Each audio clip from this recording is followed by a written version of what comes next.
What's going on, people? We are Tottenham TV, back here for another Tottenham update. Before we get into that, we will go to our sponsors, Stocks FC, link in the description below, and the QR code is on screen right now. If you use our link, you get 5 free loan players straight into your wallet. You get to open 5 packs, 5 players will come out of them, and all the profits that those players make, you get to keep at the end of the loan duration. In terms of our portfolio, still looking rather healthy. We're still in profit, albeit not as much as we were before. Richarlison has taken a bit of a hit, but the likes of Romero and Phil Foden definitely thriving. Yeah, Romero just, days away from returns. I think everyone's gearing up for him being back in the team. We know Foden's in brilliant form. He's one of the form players in the league over the past few games. So I think everyone is enjoying his form and basically backing it to continue. You can see Maddison, he's up a bit. But yeah, Van der Ven's down a bit now. Not sure why. But obviously the big one is Richarlison, who was up 126%. But now everyone has potentially, because he went off injured or potential with a risk of injury, maybe people are worried he could be spending time on the treatment table again. I just feel like because he was up so high from his original value of what his value was a couple of weeks ago, I reckon most people cashed out when he was on top. So if you did that, lucky you, because you definitely got some money in your wallet right now. But Amad Diallo, there's an IPO on Amad Diallo right now. You've got 5 days and 3 hours as of recording to purchase him. 25,000 stocks are being released of Amad Diallo. So far, just under 4,000 people have got in on their, or 4,000 stocks have been sold of Amad Diallo, and at $1.73, could be a fairly interesting one. Definitely, he's in great form as well. He's one of the few Man United players who's playing well. So obviously scored a hat-trick recently. So I think a lot of people will be interested in him, I think. Yeah, so there you have it. Go and get yourselves into Stocks FC. They've shown us a lot of love, so go and show them some love. QR code on screen, link in description below. Do not put into it what you can't afford. It's only a bit of fun, guys. And yeah, QR code on screen, link in description below. Let's get into the Tottenham update. 28th of January, and still no sign of anyone coming through the door at Tottenham Hotspur.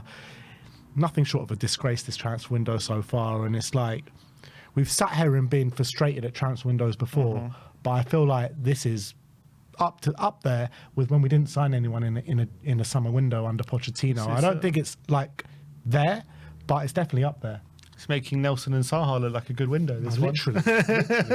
I'll be happy with Nelson and Saha right now. Bring him back, even in their current form. Yeah, even retired them. Get him in. Get him in. God, it's really frustrating. And I'm like, I wake up every morning, I'm thinking, oh, are we going to see something today? We're going to see something today, and nothing. Absolutely nothing. But we're going to talk about, well, you know what we're going to talk about first. It's the Daily Dibling, people. The Daily Dibling.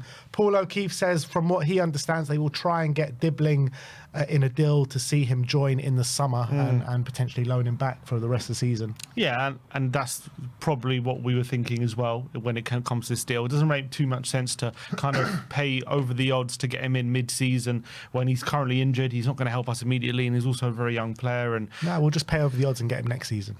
Well, I don't know. I think the reason, first of all, you need to get him over the line that there's a lot of competition. I think it's a good signing. I think it's the right thing to do, what we're doing. Just let him play consistently for Southampton, let him develop, and then next season he can come and make a real impact. But obviously, again, he's a very young player. He's an 18-year-old. He's, albeit physically, he might be ahead of some of the other teenagers we have. He's still an 18-year-old. He's still inexperienced, and right now it doesn't help us in the current situation, so it's hard to get excited about it. But I do think he's clearly a very exciting prospect, no denying that. Yeah, I agree with that, but this is what frustrates me, right? We've had this injury crisis throughout the whole of January, December as well, and every player that we're going to talk about in this update is all for next season. It's like, we need players now, guys. Do they not like understand the severity of the situation that we're in? It's like, I just don't get it. I don't get it. It's just like every player that we're going to talk about is for next season. Where's the players for now? Next up, we've got an injury update, fresh, hot off the press from Paul O'Keefe regarding James Maddison. And it's not good news, people. 2 to 3 weeks, he says. That's the prognosis regarding his calf injury. We all know he was out of the last game. Was we all thought he was going to start the game, and he wasn't even in the squad. And obviously, this is why 2 to 3 weeks. The injuries just are not letting up for Tottenham Hotspur. Obviously, kind of maybe puts to bed kind of there was some rumours or talk, there's a falling out in terms of, I don't know, Maddison. Apparently, some people saying got into an argument with Ange, that's why he left him out, but clearly it was down to an injury. But it's just relentless, this injury crisis at the moment. And we know Maddison is the kind of player when he plays too much, he can tend to get injured. That has happened. And what's really frustrating is he just had a brilliant performance against Hoffenheim, really stepped up in that game. Went off on 70 minutes? Can't remember when he went off. He went off late in the game. And he seems to have picked up an injury now, a calf injury apparently. And it's just something that we could definitely do without. And the players we're just losing players by the day at the moment. And it's so frustrating and worrying. And I mean, I don't know if you can say someone's to blame for it, but it's just another good player that we're going to be losing. And obviously he's going to be missing the second leg now of the Carabao. He's going to be missing the Villa game probably. What's 3 weeks time? That's going to be mid-Feb then. And we can't play Decky in the middle because he's playing on the wing at the moment, so just means Bergval's going to have to play more. And Sarr had played on the weekend when he was injured, and now we don't have Maddison to come back. So we're just absolutely, what can I say? This injury crisis is absolutely a nightmare situation.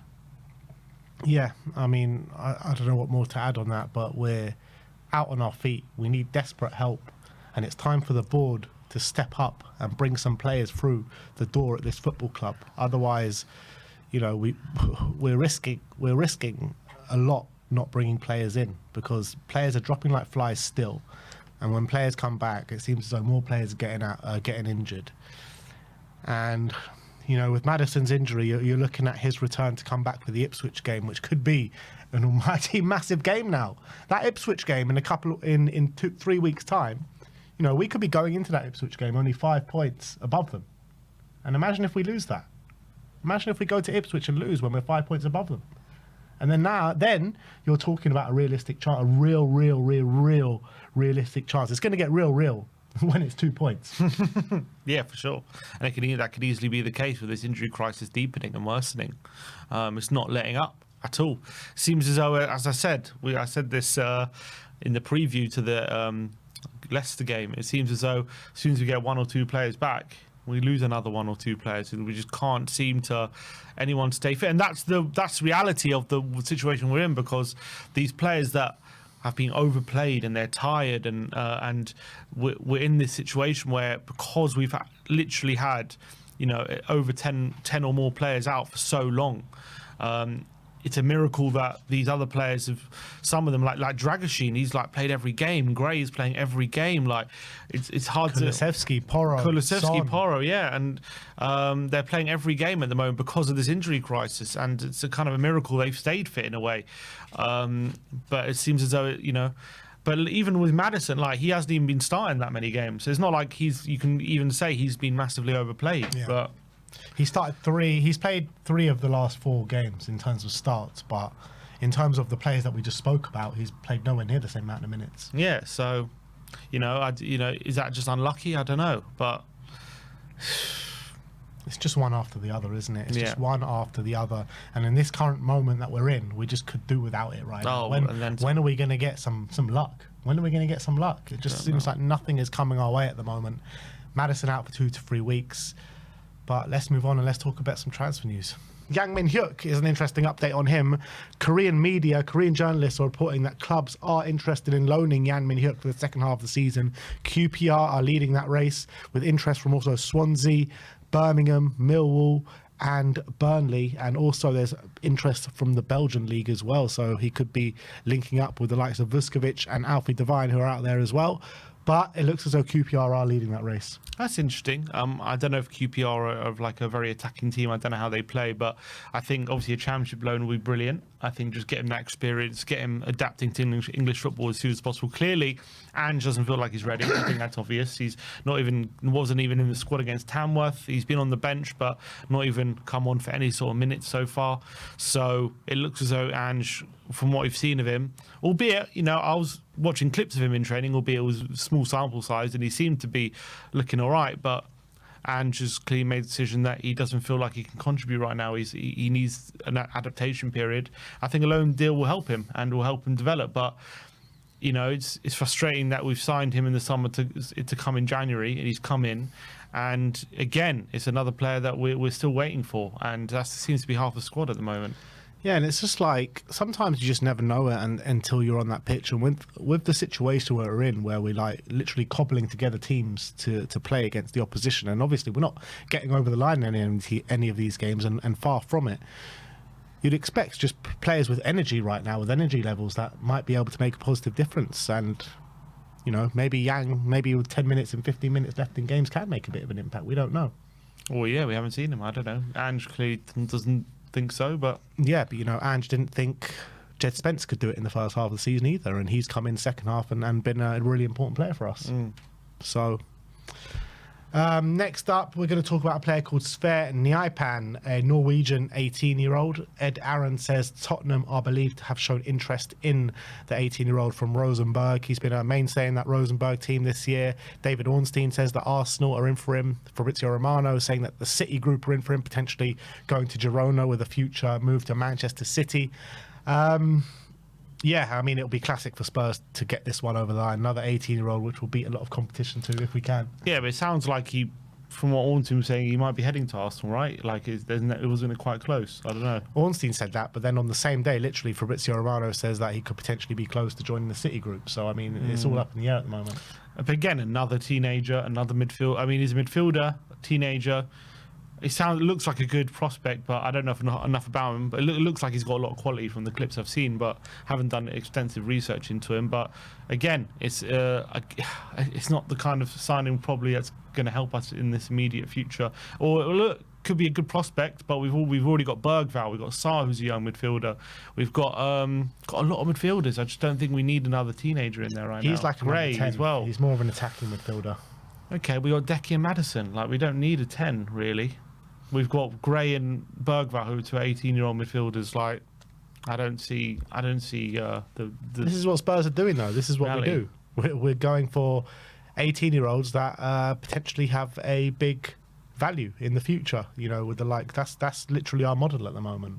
So I wouldn't be surprised if Spurs do go down this route and try and push for it hard. I wouldn't be against signing him. I just think we obviously need real help for the players right now. Yeah, I totally agree. But this is the kind of route Spurs seem to be going down, is trying to tap up all the best 18-year-olds in European football right now. Which is not a bad thing to do. It's not a bad thing to do if you don't. I mean, it's a bad thing to do if that's all you do. Yeah, correct. I'm just saying, yeah. That's what Chelsea do. They sign up all the best young talent, and they use some, and then they get rid of players who they don't need. So I don't think it's not a bad kind of. But what do Chelsea do alongside that? Yeah, they spend big money on other players as well, and that's what we need to do.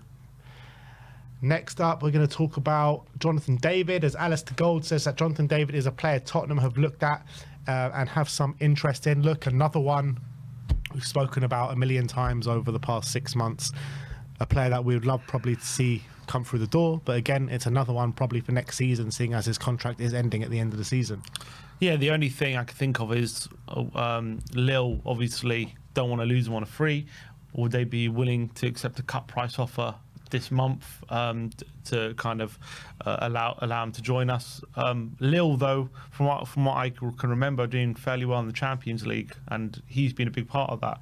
So is he going to want to stop that journey mid-season to join, the mess that we're in, or is he going to just run down his contract? Then he'll have to pick a clubs, and he can probably get a better wage and all these different things. So if I'm Jonathan David, if Tottenham come in for him and agree a deal with Lille, I'm just saying no, I'm seeing out my contract. Absolutely, and that's exactly what's going to happen. I don't think Spurs are going to be looking to do a deal for him in this January transfer window. Spurs will want to get something over the line in a Bosman ruling, and that means that they're going to have a lot of competition as well, which probably means that we're not going to get him. I wouldn't be surprised if Tottenham do go in for him in January, to be honest, and try and get him in now, because we are desperate. And I do think look, as much as the club haven't succeeded in getting on over the line, I'm sure they are looking at players. I don't think they're stupid. Like, I'm sure they're trying to sign. Obviously, it's right to criticise them for not getting any deals over the line, and that's fair enough. And I think it is a disgrace that we haven't either gone the extra mile or whatever. But I am sure they're looking at players. I'm sure they're trying to sign players, and I wouldn't be surprised if there is a deadline day move for David period if they believe that Lille might get desperate and want some money. And I think it would be worth the money for us in the situation that we are in. You know, even if we're talking about being a few places higher in the table when it comes to money-wise, you make up that money that you would spend on David on that, to be honest. So Depends how much you're spending. I mean, look, let's say, my point is, if they're willing to accept a cut price deal, let's say, you know, 20 million or something, or 25 million, because he's got 6 months left, that would be worth it for Tottenham in this current situation, I think. I don't think it would. Like, why would it be worth it to finish from like 15th to 10th? I don't think that's 20 million gap. It is, and also it's an absolutely worth it for the mess that we're in, and I think also league places and also could really help us in the cups. I think it would be worthwhile to do that, in my opinion. But I don't think Jonathan David would leave Lille right now. I think he's got a good run in the Champions League. Do you think we are going to get someone over the line from now to the end of the window? Yeah, I do, but I don't know for sure. But I think we will probably get one. I don't think we're going to spend money on a player. I genuinely don't. I think we're going to get, like, maybe if we are going to bring someone in, I think it'll be like a loan deal or something. I don't see us spending money or the enough money. And I'm looking at what kind of player wants to join Spurs right now. Like, is there anyone that wants to join Spurs right now, unless you're like an up and coming player that wants to get like consistent minutes at a high level? You're not going to get one of these players like that's ready to go that wants to join us right now in mid-season. I really don't believe that. I don't think that's true. It depends who you're getting it from. But if let's say we get someone from the foreign leagues like Italy or Spain or whatever, and they're like in a mid-table team there, I think the chance to join a big club like Tottenham in the Premier League, I think they would look at that for sure. I think they would look at that and think that's a good opportunity for me to get to the Premier League. And yeah, obviously I don't think we're going to be getting players right now, probably the top caliber at the top of their game, who are playing for good clubs. But people, you know, you'd have to be smart about it. But I do think you can still get players in, I think. I just can't see it. I just don't see what kind of player, apart from a player that's like out of favour or something like that. I don't know. I don't see a player desperately wanting to join us right now. I'm saying if you're like in the bottom half of in Italy, yeah, I think you would, or something, or France. Yeah, I think you would look at Tottenham and think that's a good chance for me to enter the Premier League. I guess a bottom half in Italy or France, yeah. Yeah, and there's talent there. There's talent in all these leagues. So you just got to be smart about your business. Last but not least, Jonathan Johnson, who's a France-based CBS journalist, says that Tottenham are very keen on signing Lille midfielder Angel Gomes on a free this summer. So another one for the summer window instead of for now. And also, but Angel Gomes, obviously, he's done well getting himself in the England picture, especially when Lee Carsley was in charge, and he's obviously doing quite well at Lille. But I guess it depends if Andrew's going to be our manager. If he is, I don't know if Angel Gomes is really the right fit for us right now in terms of what's missing in our midfield, if he really answers any of those questions. Now, the reality is he's a 24-year-old English midfielder with good technical ability, and you know, as soon as we sign him, all of a sudden we've got probably a 20 to 30 million pound player on a free, potentially more if he does really well. So I can understand the temptation, but I don't know, it doesn't excite me too much. Someone on a free that automatically his value goes to 20, 30 billion. You're speaking Levy's language right there. That's what I'm saying. So I can understand the links, and it probably makes sense. I just don't see how Angel Gomes solves any of the problems we have in our midfield. Yeah, I mean, when we're looking at a midfield to come in, I think we need to bring like a proper monster six in, whoever that may be. I don't know, but I like Angel Gomes. I haven't seen him play too much. The only kind of times I've taken a serious look at him was when he played for England under Lee Carsley, and I really liked what I saw in those 2 games. But apart from that, I haven't really seen much of him, so I don't know what he's really about. I've only seen him in 2 games. Yeah, I think he'd probably be an 8 or like a kind of a 6 he can be a 6, but I don't know if defensively he's good enough to be a 6 in our system. Again, as I said, if we change manager, then maybe he could be a player that could be more of use. But with Ange, with the midfield and the midfielders we have, doesn't make too much sense to me. But maybe we're thinking if we sell both Benton and Basuma, we get him on to 6 and Gomes, or maybe put him in the 8, competing with Sarr potentially. I think he's a good player. I think he has his values, but again, another one that doesn't really excite me too much right now. All right, well, there you have it. That is your Tottenham update for today. Go and get yourselves involved in Stocks FC. QR code on screen, link in the description below, and let me know your thoughts on all the updates that we went through today. Like, subscribe, and comment. And as always,